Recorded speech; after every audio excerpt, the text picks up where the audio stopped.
भगवान ने कहा तो हमें स्त्री बना दो, आज आपके कपड़े हम पहन लेंगे। भोलेनाथ भगवान को मैया ने श्रृंगारा है। भोलेनाथ मैया से कह रहे हैं, देवी हमारा भी श्रृंगार अच्छे ढंग से करो।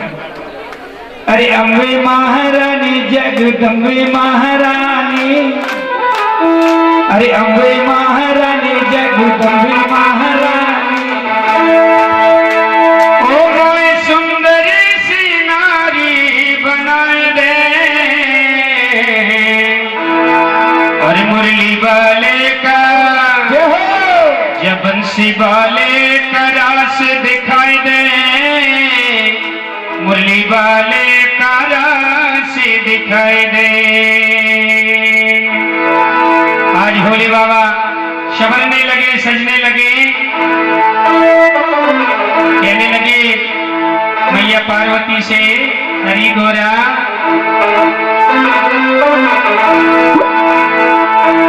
मुरली वाले का रास दिखाई दे, जब बंसी वाले का रास दिखाई दे। और अम्बे महारानी जगदम्बे महारानी,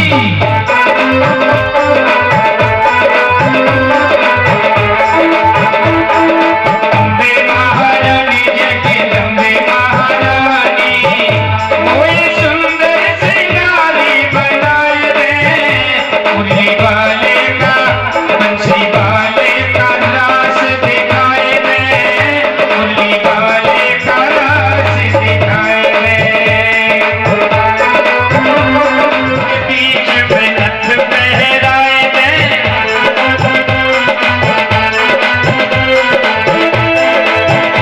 ओ नाक के बीच में नथ पहराए, मेरी मोतियों से मांग भराए दे।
वाले कराच दिखाई दे, मच्छी वाले कराच दिखाई दे। भोले बाबा को कन्हैया ने पहचान लिया। पहचान लिया तो पार्वती ने मैया ने कहा, भोले श्याम सुंदर ए गोपाल, मेरे पति की पोल पलटी मत खोलना। कन्हैया ने जयकारा लगा दिया, बोले भोले बाबा की। आज भोले बाबा से कहा, भोलेनाथ आप हमारे महाराष्ट्र में आ गए, आपका नाम आज से गोपेश्वर एक और बढ़ जाएगा। बोल गोपेश्वर महादेव की। भोलेनाथ का एक नाम और पड़ गया, क्या? गोपेश्वर महाराज हुआ। महाराज इतना सुंदर प्रसंग है सज्जनों, इतना सुंदर।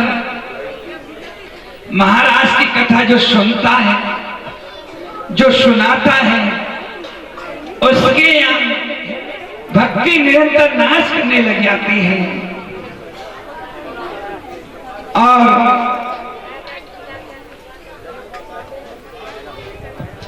ये जीव हैं, हम ईश्वर के अंश हैं। ईश्वर अंश जीव अविनाशी, चेतन अमल सहज सुख राशि। ईश्वर अंश है, जीव ईश्वर का अंश। तो कलयुग के लोगों को ईश्वर कोटि के पुरुष बहुत हो जाते हैं महाराज। इस कलयुग में आजकल नए नए अवतार बहुत धारण हो रहे हैं।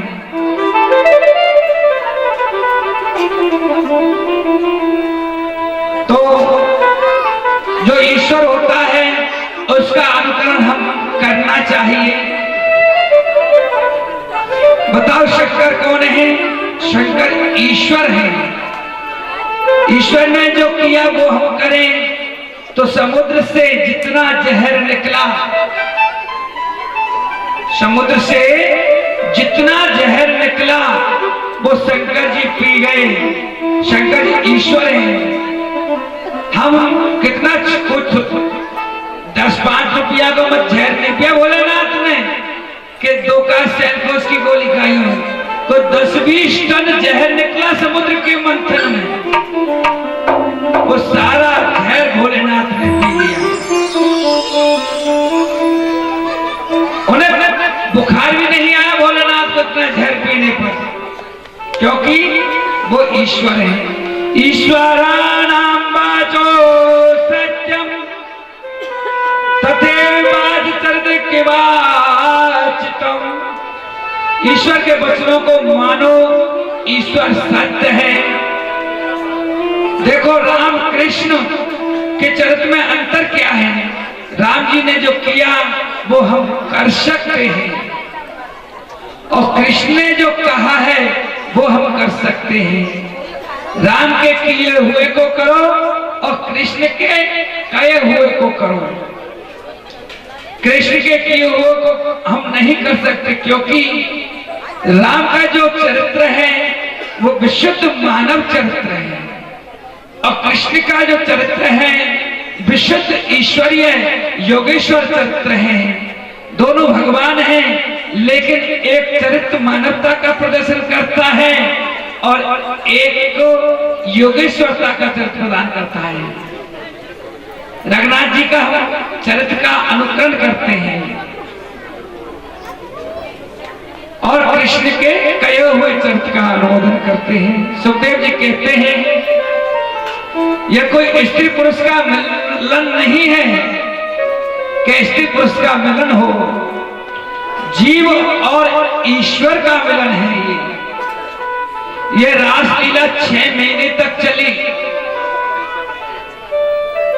6 महीने तक ब्रज गोपियां अपने घर से बाहर रह सकती थी। इस बात से सिद्ध होता है कि यह जीव प्रभु से मिलना, जीव का और प्रभु का मिलन था। अच्छा, तुम कहते हो कि हम ईश्वर के अंश हैं, इस पर भी मैं कहना चाहता हूं, तुम जानते हो ईश्वर का अंश का अर्थ होता है थोड़ा सा टुकड़ा।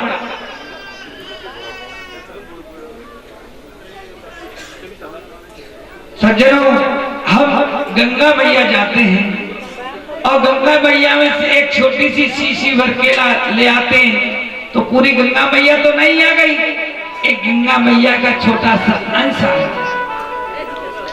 और उसी गंगा का स्नान करते वक्त हमारे मुंह से निकलता हर हर गंगे, हर हर गंगे। तो हम जानते हुए भी भारत में जितने महानगर हैं उन सबकी सारी नदियां हैं वो गंगा जी में मिलती हैं। महाराज, चाहे रुद्रप्रयाग है, उत्तरकाशी है, हरिद्वार है, देवप्रयाग है, ऋषिकेश है, सारा जितने भी नदियों का मिलान है वो गंगा मैया में होता है। तो हमें नैष्ठिक ब्रह्मचर्य के सिवाय श्री कृष्ण के किसी चरित्र पर, कृष्ण महायोगेश्वर हैं, महाब्रह्मचार्य हैं, इसलिए उस नैष्ठिक ब्रह्मचार्य को हमारे शरीर में से हमें निभाना चाहिए। कृष्ण ने कामदेव से कहा कि कोपनी पहनकर जंगल में समाधि लगाकर तो काम को जीतने वाले अनेक होते हैं, लेकिन असंख्य सुंदरियों के, असंख्य नारियों के गले में हाथ डालकर रास प्यार करके भी हम पर तुम विजय नहीं प्राप्त कर सकते। रासमंडल बहुत ही दिव्य लीला है। परीक्षित, ये तो काम को जीतने की रास लीला है, रामलीला नहीं है। इसलिए तो प्रभु ने काम को उल्टा लटका दिया आकाश में। तीसरी बात, गोपियों के पति ने कृष्ण के प्रति अनसूया भाव नहीं किया, क्योंकि गोपियों के पतियों को लगा कि हमारी पत्नी हमारे ही पास है। इसका मतलब जो गोपियों कृष्ण के संग रास कर रही थी वे वेद मंत्र थे साक्षात। चौथी बात,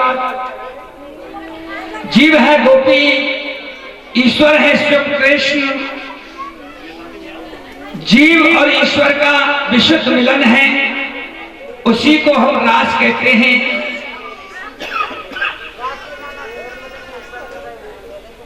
ये काम लीला नहीं है, काम को जीतने वाली लीला है।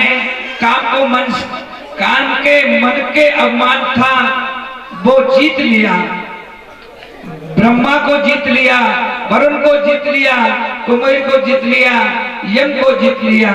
वो योगेश्वर कृष्ण को जीतना चाहता था। प्रभु ने असंख्य सुंदर गोपियों के बीच रहकर काम को जीता। मन और इंद्रियों पर जिसका नियंत्रण है उसे कोई विचलित नहीं कर सकता। इस रासलीला के प्रसंग में सुनाना का मतलब क्या है?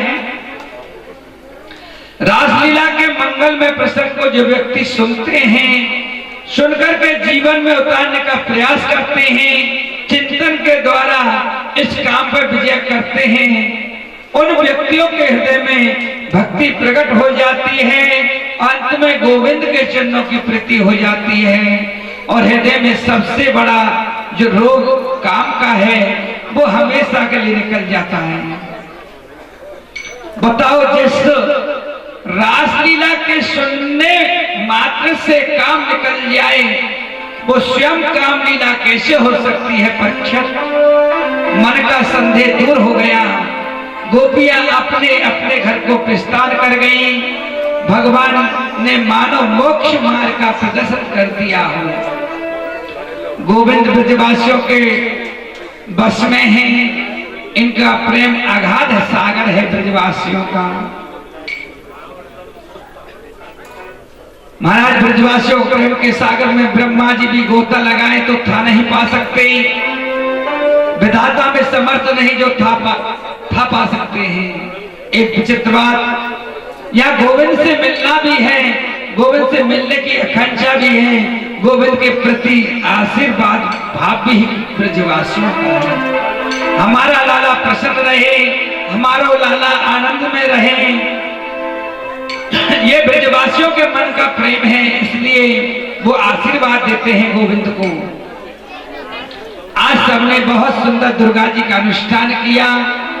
ब्रजवासियों ने दुर्गा जी की स्तुति की, माँ दुर्गा के चरणों का वंदन किया। नंद बाबा के चरण किसी अजगर ने पकड़ लिया। भगवान कृष्ण ने स्पर्श करते ही उस अजगर का मोक्ष हो गया। महाराज एक दिन एकादशी का व्रत था। बाबा एकादशी के व्रत रहे। अब व्रत रह करके रात्रि को अर्ध पैर में उन्होंने समझा कि प्रभात बेला हो गई है। बाबा निद्रा से खड़े होकर के और यमुना पर स्नान करने के लिए गए। वरुण के सैनिकों ने बाबा को पकड़ के वरुण लोक ले गए। जब बाबा के कपड़े, बाबा की चरण पादुकाओं को देखा, बाबा नहीं मिले तो भगवान कन्हैया वरुण लोक गए। भगवान को जब वरुण भगवान ने देखा, वरुण भगवान ने साष्टांग दंडवत किया। भगवान की दिव्य सिंहासन पर बैठाया। महाराज भगवान के चरण धोए, शरणावत पान किया। भगवान की बहुत विधि से पूजा की। फिर कहा प्रभु इस दास के लिए क्या आदेश है? बोले आदेश, मेरे बाबा को आपके सैनिक पकड़ के ले आए हैं, मेरे बाबा को पुणे पहुंचाइए। महाराज बाबा ये सब चीज देख रहे कि कन्हैया की पूजा हो रही है। भगवान ने कहा मेरा साक्षात कन्हैया नारायण है। महाराज आज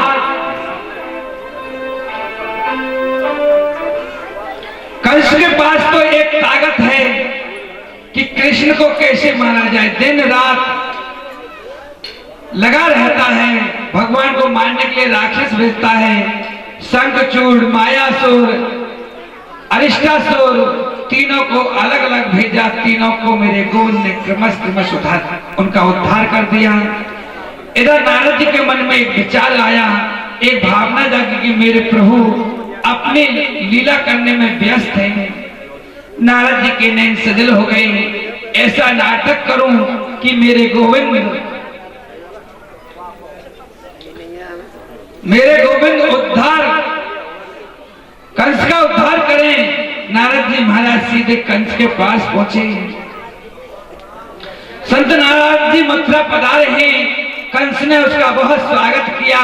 आइए भगवान पधारिए। नारद जी ने कहा क्या पधारे राजन, ये बताओ कृष्ण बलराम को कब मारोगे? 11 वर्ष में प्रवेश कर चुका है। कृष्ण ने कही क्या बताऊं भगवान, चुन चुन करके राक्षसों को भेजता हूं उन्हें मारने के लिए, लेकिन जाते हैं मारने को और समाचार मिलता है कि स्वयं मर गए। मन में बड़ी बेचैनी है। नारद जी से कंस ने कहे क्या आज्ञा है?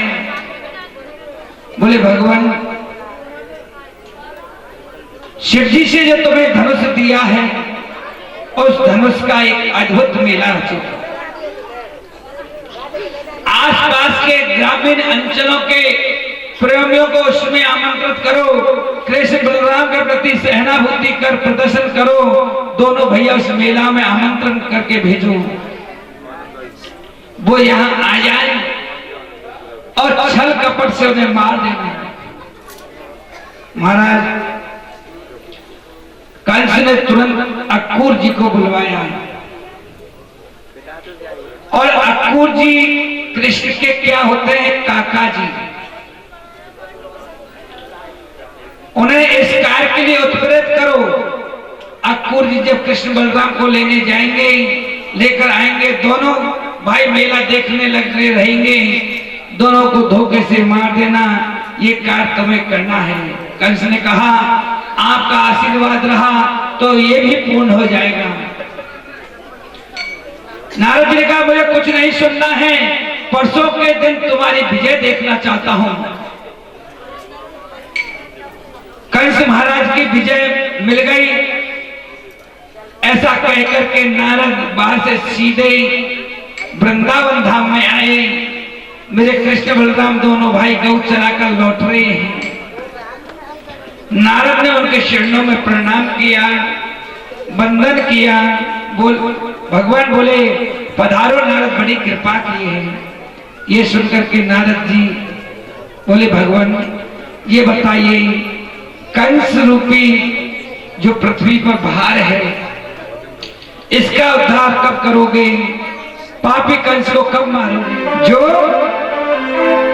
किसी को मार सकता हूं? कौन मैं बचाने वाला हूं? जीव जैसा कर्म करता है वैसा फल भोगता है। राम किसी को मारे नहीं और नहीं हत्यारे राम, अपने आप मर जाते हैं कर कर खोते काम। मैं किसी को क्यों मारूंगा और क्यों किसी को बचाऊंगा? इतना सुनिश्चित है कि कंस का जो पाप कर्म किया है वो घड़ा भर चुका है, उसका फूटना सुनिश्चित है। नारद जी बोले, मैं कुछ नहीं सुनना चाहता, परसों आपके हाथों से मरा हुआ देखना चाहता हूं। भगवान मुस्कुरा करके बोले, वहां क्या कहकर आए हो? यहाँ उसके बारे में क्या कह रहे हो? यहाँ उसके बारे में कहते हो, तारीख दोनों को परसों की दी है। संत नारद बोले, भगवान आप तो जानते हो मेरी प्रकृति को मैं वही करता हूं जिसमें पूरी प्रजा का हित हो, पूरी प्रजा का हित और चिंतन रहे, वही कार्य मैं करता हूं, वही मेरे मन का भाव है। इधर रात्रि में कंस ने अक्रूर जी को बुलाया, जो बड़े भावुक हैं, बड़े स्नेही हैं। श्रीमान अक्रूर जी आए, बोले कैसे बुलाया राजन? कहिए। कंस ने कहा, देखिए अक्रूर जी, मैं आपसे छुपाना कुछ नहीं चाहता। गच्छम नंदव्ययम तत्र सुतावान कुंद में असाते तमे हानिन्द्रथे नायो माच्रियम।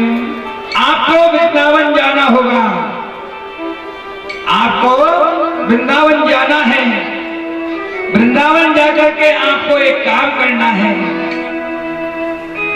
आनंद कुंदवी वसुदेव जी के जो दो पुत्र हैं, कृष्ण और बलराम, दोनों पुत्रों को मथुरा लेकर आना है आपको। अक्रूर जी ने सोचा, इस दुष्ट के मन में कृष्ण बलराम को बुलाने की भावना कैसे जागी? अक्रूर जी बोले, क्या करोगे तुम? कृष्ण बलराम को बुलाकर कौन सा प्रिय काम करना चाहते हो? कंस ने कहा, आप जानते हो आकाशवाणी ने कहा था 30 वर्ष पहले देवकी के विवाह के समय आकाशवाणी हुई थी। उसने कहा था कि हे कंस, इस देवकी का अष्टम गर्भ तुम्हारा काल होगा। ये कृष्ण ही देवकी का अष्टम पुत्र है। आपको मालूम है कृष्ण बलराम दोनों भाई आएंगे, मथुरा की शोभा देखने में लगे रहेंगे, धोखे से दोनों को मार दूंगा। इस बात को सुनकर अक्रूर जी के नैन सजल हो गए और बड़ी सुंदर पद्धति से कंस को समझाने लगे। मनोरथान करो यजुच्चै जनार्दनो देवहतानपि यज्ञते ऋषिकेशभ्यः तथापि आज्ञां करोमि ते। राजन, सोचो तुमने बहुत अच्छा है, लेकिन सोचने से कुछ नहीं होता। व्यक्ति को कर्म करना चाहिए। ये मानव की सबसे बड़ी भ्रांति है कि सोचता बहुत कुछ है, फिर करता कुछ नहीं है। ऐसा करोगे तो ऐसा होगा। क्या क्या विचार मन में आते हैं, परंतु होता वही है जो गोविंद को प्रिय होता है। देह के अधीन होने के बावजूद मनुष्य कहता है कि ऐसा कर दूंगा, भरोसा एक क्षण का नहीं है, योजना बड़ी लंबी लंबी बनाता है। क्षण भंगुर जीवन की कल का, कल प्रात काल को खिली न खिली, मलियाचल की सीर समीर चली न चली, कलिकाल कुठार लिए फिरता, नर तन पे चोट झिली ना झिली, हरि नाम रट ले और सुना, तू अंत समय में हिली ना हिली। ये पानी का बबूला है, जो हमने सांस ली, ये हम निकाल पाएंगे या नहीं निकाल पाएंगे कोई भरोसा नहीं। लेकिन हमारे पास एक एक प्रबंध 20-20 साल कोच्छे का बांधते हैं। कल क्या होगा, कल का नाम काल है।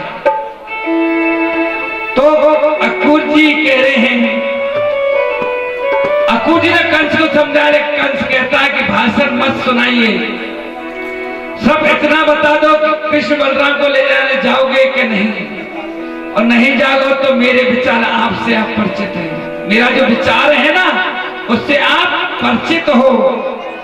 अक्रूर जी ने सोचा बड़ा दुष्ट है, यदि नहीं गया तो मुझे मार डालेगा। उन्होंने रथ सजाया और प्रातकाल रथ का मुंह वृंदावन की ओर कर दिया। अक्रूर जी जिस रथ में बैठ करके जा रहे हैं, उस रथ में वृंदावन नंदगाम पहुंचने में ज्यादा से ज्यादा 20 मिनट का समय लगता है। 1-2 मुहूर्त में मथुरा से वृंदावन पहुंच जाता है। लेकिन हुआ क्या, अक्रूर जी प्रातः काल चले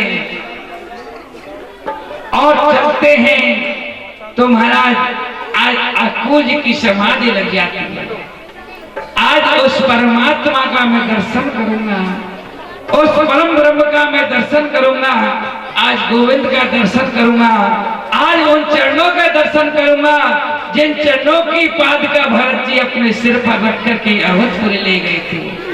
आज गोविंद की समाधि में अक्रूर जी लग जाते हैं। महाराज सुबह से शाम हो गया, जहां समाधि अक्रूर जी की लग गई, हरी हरी घास को घोड़े चढ़ने लग जाते हैं। सुबह से शाम हो गया, गोधूली बेला में अक्रूर जी महाराज वृंदावन पहुंचे। कृष्ण बलराम दोनों गैया चला करके ला रहे हैं और जब अक्रूर जी को देखा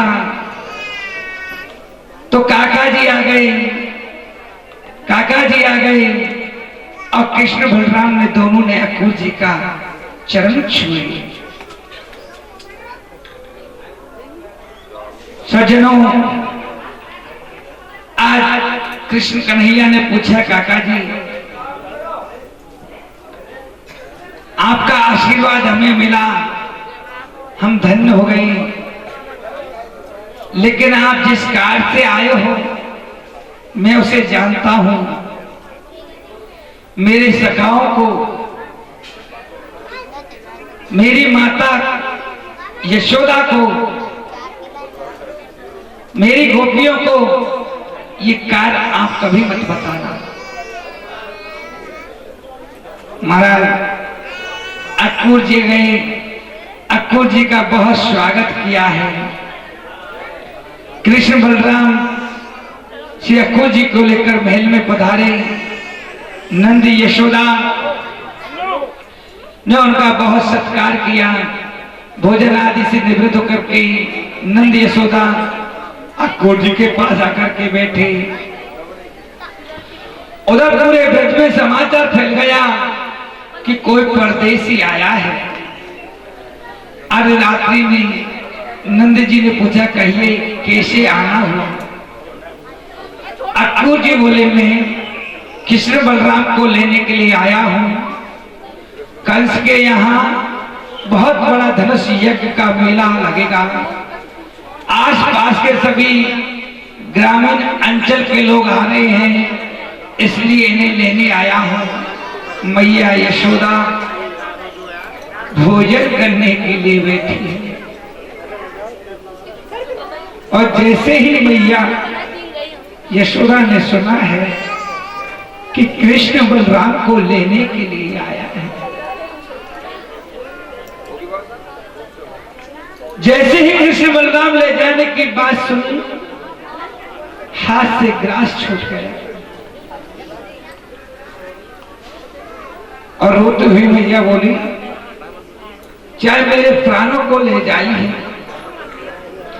मेरे प्राणों की आवश्यकता हो तो मेरे प्राणों को सहर्ष दे सकती हूं, लेकिन मेरी कन्हैया को अपनी आंखों से दूर नहीं कर सकती।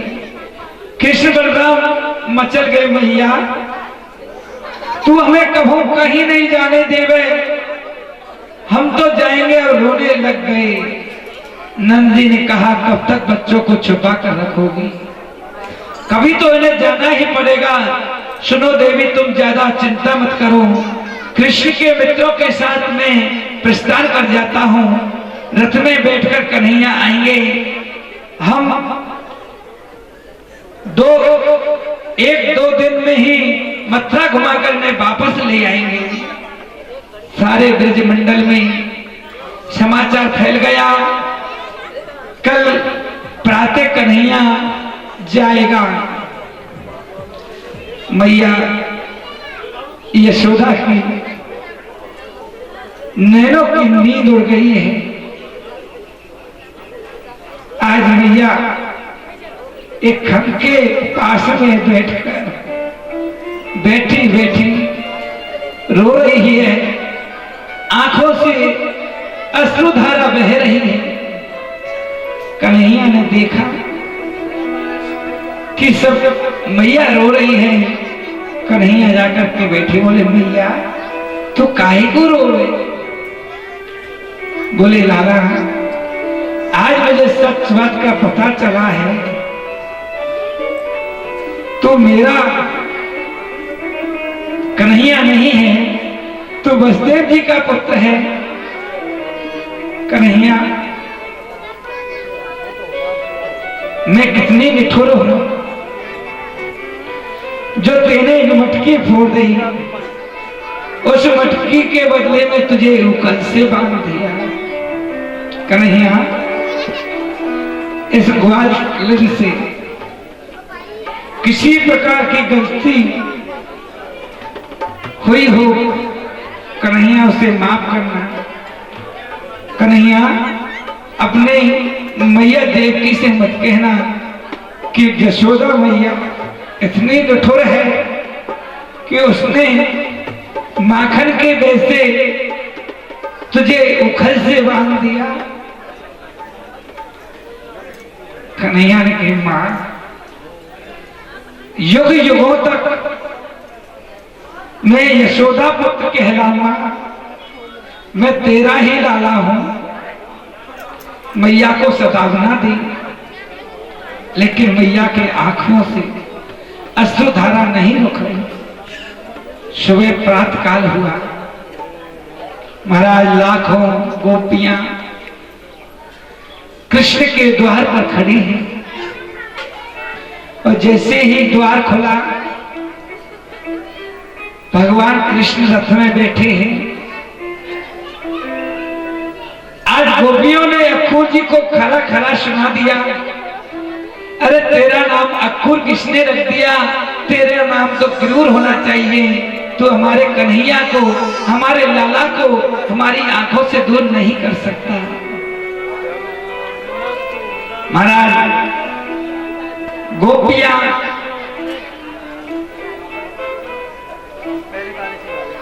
का झुंड देख करके कन्हैया ने गोपियों को समझाया, अरे गोपियों, मैं तो परसों आ जाऊंगा, तुम चिंता क्यों करो। गोपियां रास्ते में लेट गई। बोले कन्हैया आपको जाना ही है तो आप इस रथ को हमारे ऊपर होकर के निकाल ले जाइए। सब कन्हैया से मना कर रही है, कन्हैया आप मथुरा को मत जाओ। विदा विदा तो कह दिया, नहीं पूछी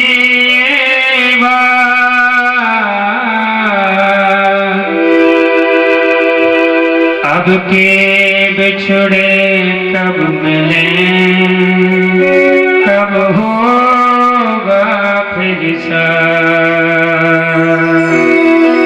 मुरली तो दिए जाते हो, लिए जाते हो प्राण, तुमरे बिन मन मोहना, जीवन मरण समान, मत जाओ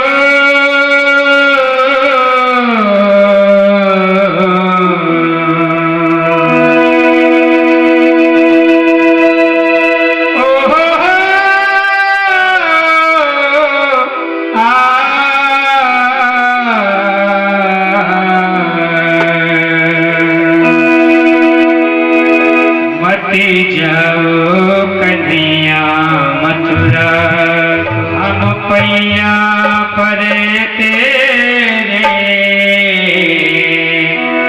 मत जाओ कन्हैया मथुरा, मत जाओ कन्हैया मथुरा, हम पैया परे तेरे, हम पैया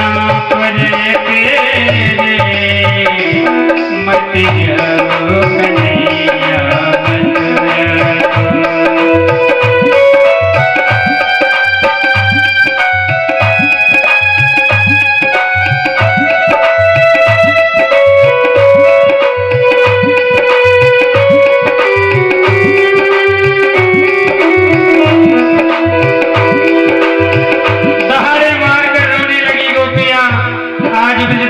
सन्नाटा छा गया।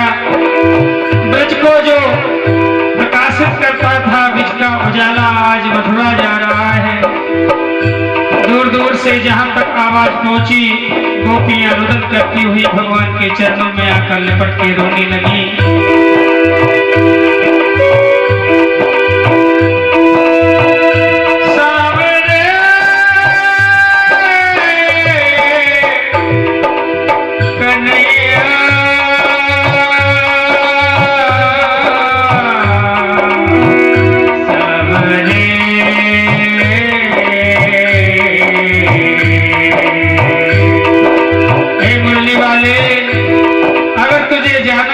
तो फिर हमसे प्रेम ही क्यों किया, तुम तो बेवफा निकल गए कन्हैया, आज धोखा देकर के जा रहे हो। रोने लगी गोपियां, कहने लगी क्यों तूने ये प्रेम बनायो, क्यों तूने ये प्रेम बनायो। हे लाला, तुमने प्रेम को बनाया ही क्यों? अगर तुम्हें जाना ही था हमें छोड़ करके, तो फिर हमसे प्रेम किया ही क्यों? रोने लगी क्यों तूने ये प्रेम बनाया, क्यों तूने ये प्रेम बनाया।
के सभी को बचाया है।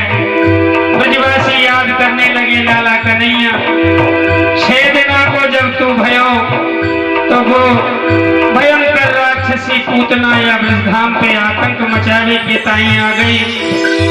तेने वह पूतना से ब्रज की रक्षा करी। भैया जा ब्रज के जंगलों में आग लग गई। कन्हैया तू आए तू भी पी गए हो। आज ब्रजवासी रोने लगे चरणों में गिरते हुए लाला तू जो चलो जाएगो तो जे ब्रज तो अनाथ रह जाएगो। तेने इंद्र के कोप से गोवर्धन को उठाकर ब्रजवासियों की रक्षा की है कन्हैया।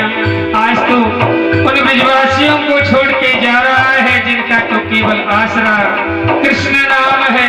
कन्हैया के चरणों को पकड़कर रोने लगे ब्रजवासी और कहने लगे भैया आज अनाथ क्यों करके चला है, आज अनाथ क्यों करके चला है।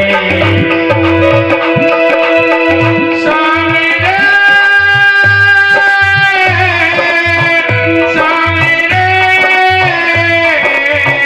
सावेरे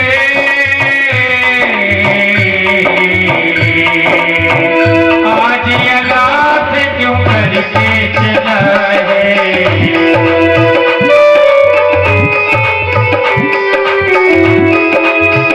नैनन के तारे मेरे नैनन के तारे मत जाओ कन्हैया मथुरा को।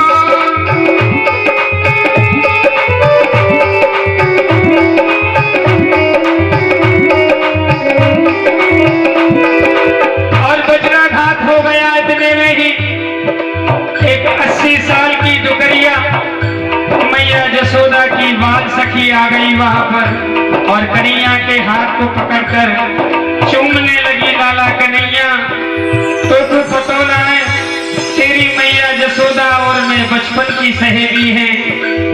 तेरी मैया जसोदा के भी कोई पुत्र नाय भयो और मेरे भी कोई संतान नाय भई। लेकिन लाला जब जसोदा के यहाँ तेरा जन्म हुआ तो मोकू ऐसे लगे कि जैसे मेरे यहाँ पुत्र जन्म हो गया हो। वो 80 साल की डुकरिया आकर कन्हैया के चरणों को पकड़कर कहने लगी भैया मैं आखिर से मोकू कम दिखे लाला, चलवे फिरवे में मेरे घोटों में दर्द हुए गए। लेकिन मैं दरवाजे पर बैठकर तेरी सारी अखेलियां देखती थी कन्हैया, किस तरह से तुम माखन चुराते थे। गलियों में यशोदा डंडा लेकर तेरे पीछे भागती थी। आज वो डुकरिया आकर के कहने लगी लाला तू अगर यह वृंदावन को छोड़ के चले जाएगो कन्हैया तो जा ब्रज की जे गलियां तो सूनी हो जाएंगी। और कहने लगी सोनी तुम बिन ब्रज की गलियां, सोनी तुम बिन ब्रज की गलियां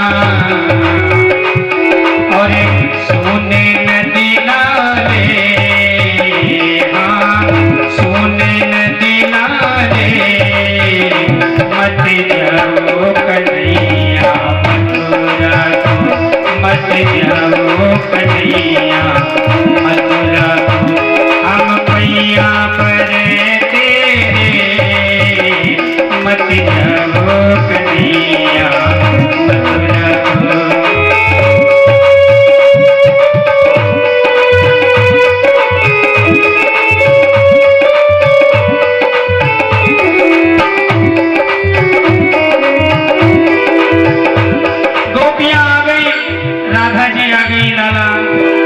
चले जाएगो तो अब माखन की चोरी कौन करेगो हमारे घर कन्हैया। उल्हाना देने लगी कन्हैया याद कर तुमने क्या कहा था हमसे, रास क्रीड़ा की, बड़े बड़े वादे किए और आज सबको तोड़ करके जा रहा है। रोने लगी गोपियां आंखों से आंसू बहाते हुए। माखन कौन चुरावे गो अब, माखन कौन चुरावे गो अब, ओ कलुआ कारे, हाँ ओ कलुआ कारे मत जाओ कन्हैया मथुरा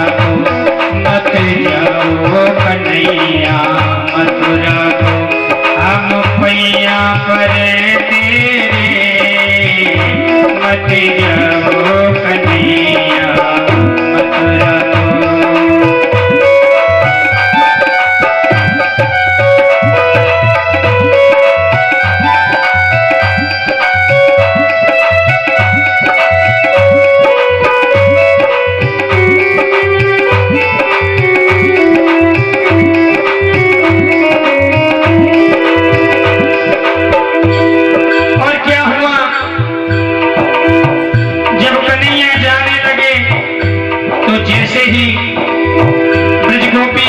होने लगी विधान में गैया रमाने लगी और अपने रस्सी को तोड़ा करके वो श्यामा धोली घूमली गैया आकर के कन्हैया के चरणों को चाटने लगी और आंखों से आंसू बहाने लगी। रे कन्हैया, अगर तू चला गया तो हमारी रक्षा कौन करेगा? यशोदा की ओर देख कर कहने लगी, यशोदा तू तो बड़ी भागनी है कि अपने दुख को बोल करके कन्हैया से कह सकती है। हे कन्हैया, कुछ समय के लिए हमें भी वाणी दे दे कि हम अपना दुख तुमसे कह सके। आज वो धोली धूमली श्यामा गाया करके कन्हैया से कहने लगी, लाला गैया पानी पिए ना तो मैंने, गैया पानी पिए ना तो मैंने,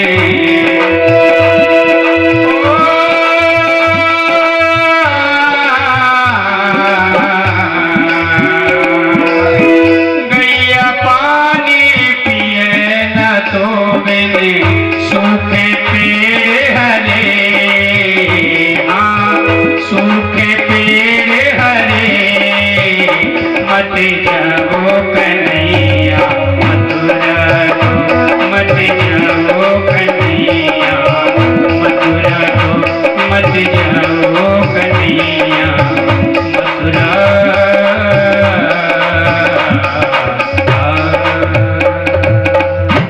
बोल भक्तवत्सल भगवान की जय, जय श्री राधे। आज गोपियां रथ के आगे गिर गई, बोली कन्हैया हमारी आंखों से दूर नहीं जा सकते और जाना ही है, हमारे ऊपर होकर के रथ ले जा रही है। ऐसा हो तो आप कर सकते हो। मेरे गोविंद रथ से नीचे उतरे हैं और आइए गोपियों को प्रणाम करके कहा, देवियों देवताओं का समान लंबी उम्र पाकर भी मैं आपके इस ऋण से उड़न नहीं हो सकता।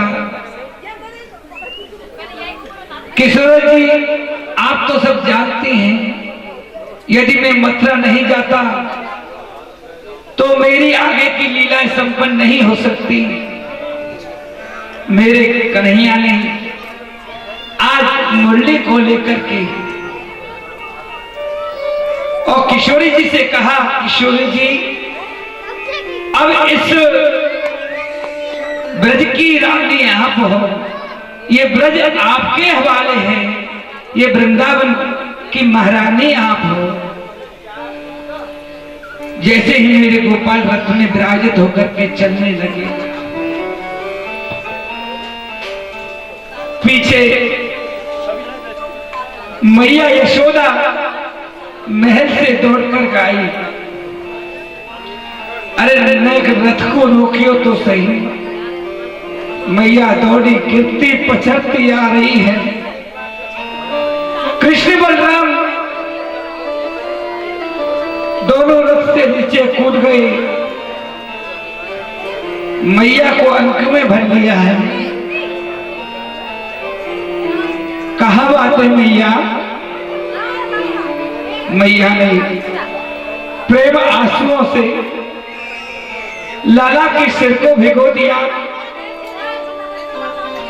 और उनके रोते हुए कहा, बेटा मुगु आज पचो चलो है, तू मेरा पुत्र नहीं है, तू देवकी नंदन है, तू वसुदेव नंदन है, मेरा क्या अधिकार है कि तुझे रोकने का आग्रह करूं। लेकिन एक ग्वाली एक गोपी से निवेदन करना चाहती है कन्हैया।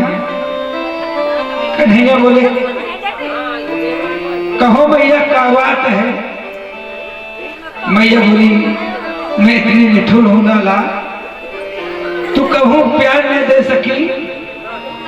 एक मट्टी की मटकी के फोड़वे के बदले में तुझे उखल से बांध दियो। एक मुट्ठी मटकी की औकात तेरी नहीं समझी मैंने। तू सोचे वो कैसी है मैया यशोदा।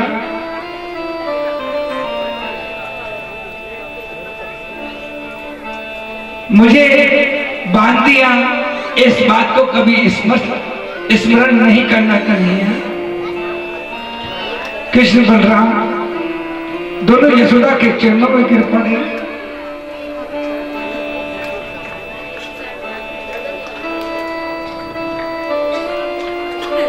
और हिरकियां ले लेकर के रोने लगे।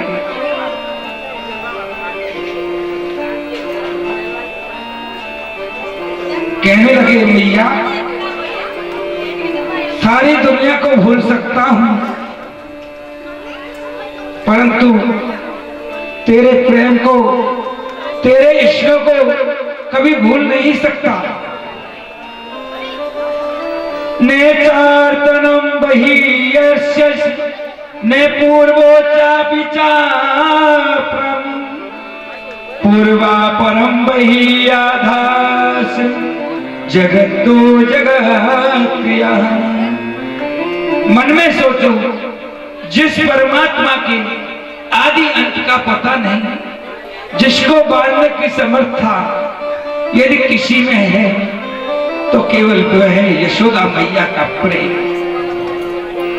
बार बार मैया का बंधन किया, बार बार मैया अपने ब्रज को, मैया का बंधन किया, बार बार ब्रज को प्रणाम किया।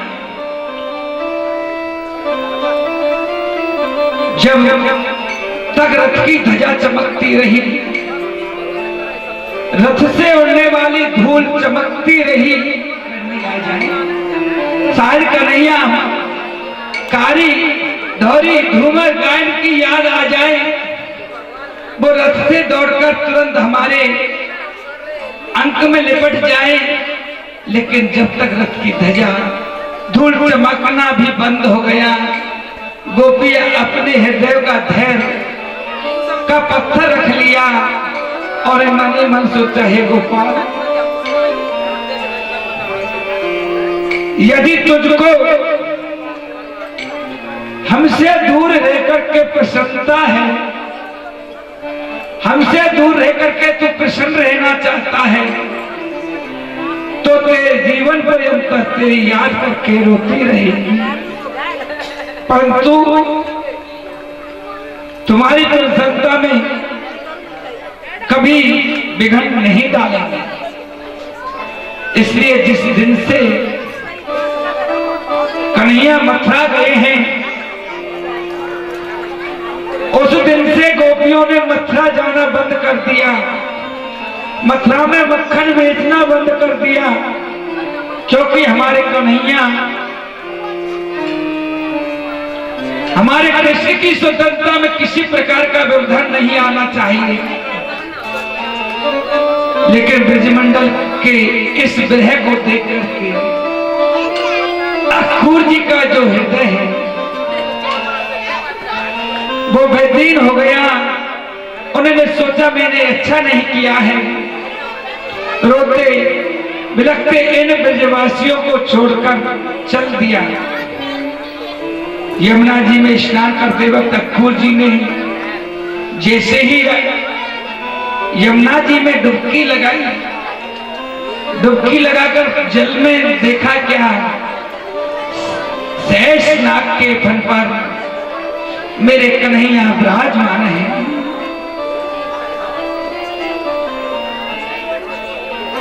महाराज संपूर्ण देवता कन्हैया की वंदना कर रहे हैं। और जैसे ही यमुना में शेषनाग गोविंद का दर्शन किया, उनके संदेह की निवृत्ति हो गई। वो साक्षात पूर्ण ब्रह्म है, इन्हें मानने की समर्थ कंस में नहीं है। कृष्ण के मित्र नंद बाबा मथुरा के पास यमुना बाग में रुके हुए हैं। कृष्ण बलराम ने जाकर उन्हें प्रणाम किया। नंद बाबा बहुत प्रसन्न हुए। अच्छा लगा तू आ गए हो? कन्हैया बोले बाबा मैं आ गए हूं। कन्हैया ने कहा बाबा मथुरा नगरी दूर तो से बड़ी अच्छी दिखती है। अक्कू जी बोले ये जो सुंदर सुंदर अट्टालिका दिख रही है ना कन्हैया, इन अट्टालिकाओं के मध्य में एक कोठरिया मेरी है। मेरा मन हो रहा है कि रात्रि का विश्राम आप मेरे घर पर करें, महाराज नहीं पधारे। कन्हैया बोले काका जी अभी मैं किसी के घर आने के लिए बाध्य नहीं हूं, मुझे क्षमा करें, वैसे समय मिलने पर प्रयास करूंगा। ऐसा कहकर संत अक्कू जी को विदा कर दिया।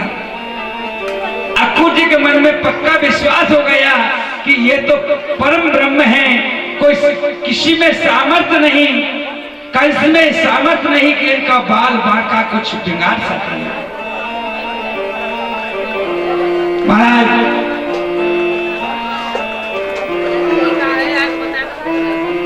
लेकिन मथुरा के वासियों को कितनी वर्ष से बाट लगाए बैठे हैं। जीवन की आशा करनी है तो गोविंद से मिलने की करो, संसार की आशाएं व्यर्थ है। जीवन में जो भी करो परमात्मा से जुड़कर की करो। अपमान करना बुरी बात है, लेकिन रामायण में सुतीक्षण कहते हैं असि अभिमानो जाए जन भोरे, असि अभिमान